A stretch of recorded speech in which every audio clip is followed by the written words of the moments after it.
भगवान के मुख से ब्राह्मण, भुजाओं से क्षत्रिय, जंघाओं से वैश्य, चरणों से शूद्र का प्राकट्य हुआ। ये मैं नहीं कह रहा, वेद कह रहे हैं। तो जब व्यवस्था बनी है तो उस व्यवस्था को फॉलो की जाए।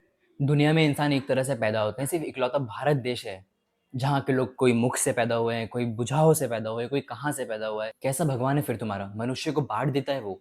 भगवान भी फर्क देखता है, तो फिर ऐसा भगवान किस काम का यार? हाँ, भगवान और मनुष्य में फ़र्क क्या हुआ?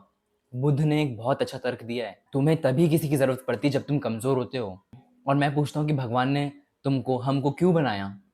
क्योंकि वो कमज़ोर था। भगवान को ज़रूरत पड़ी हमारी, इसलिए उसको बनाना पड़ा। अगर भगवान सर्वशक्तिमान होता, सर्वशक्तिशाली होता, तो भगवान को हमारी कभी ज़रूरत नहीं पड़ती। अब मानो कि तुम्हारे पास इतनी शक्ति है कि तुम्हारे पास सोचने से ही तुम्हारे पास पैसों का भंडार लग जाए, तुम्हें जो चाहिए तुम्हें वो मिल जाए, तो क्या तुम एक 5,000 10,000 की नौकरी करने जाओगे? नहीं, क्योंकि तुम्हें पता है कि तुम्हारी शक्तियाँ क्या है। पर जहाँ तुम कमज़ोर हुए, तुम्हें पता है कि नहीं तुम्हारे सोचने से नहीं आएगा, तुम नौकरी करने जाओगे। तुम वो चीज़ें करोगे जो तुम सिर्फ़ सोचते हो, तुम्हें तुम्हारी इच्छा पूरी करने का मन करेगा। तो वैसे ही भगवान है, वो कहीं न कहीं कमज़ोर हुए, तो उनने हमें बनाया। और अगर भगवान है भी तो वो ये नहीं चाहता कि तुम उस पे विश्वास करो, तुम उसकी राह पर चलो। पर यहाँ अजीब है, तुम विश्वास क्या, तुम तो अंधविश्वास में लगे पड़े हो। मरने के बाद क्या होगा, स्वर्ग जाएँगे, नर्क जाएँगे, ये लोगों का मानसिक रोग बन चुका हैगा। और यही पाखंडियों के धंधे का मुख्य आधार है। मुझे उम्मीद है तुम लोगों को समझ में आया होगा।